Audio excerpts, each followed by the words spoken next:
અરવલ્લીના મોડાસાના ગારુડિયા ધામ આવેલા ઉત્તર ગુજરાતના સુપ્રસિદ્ધ ગોગા મહારાજ મંદિરે નાગપંચમીની ઉજવણી કરવામાં આવી।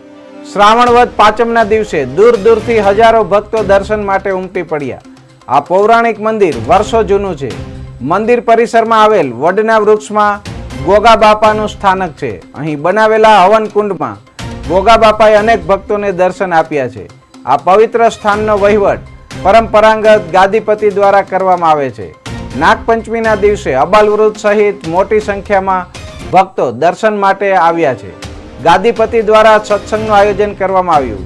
દિવસ દરમિયાન ગુજરાતના ખ્યાતનામ કલાકારો દ્વારા ભજનનો કાર્યક્રમ યોજાયા। તમામ ભક્તોએ પ્રસાદનો લાભ લીધો।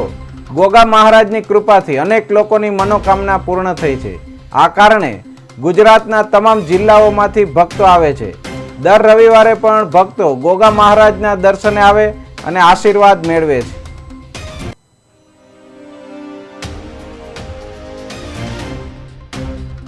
શ્રાવણ મહિનાની અંધારી પાંચમ વદ પાંચમ એટલે સર્વે જગ્યાએ નાગ પાંચમનું અનેરું મહત્ત્વ છે।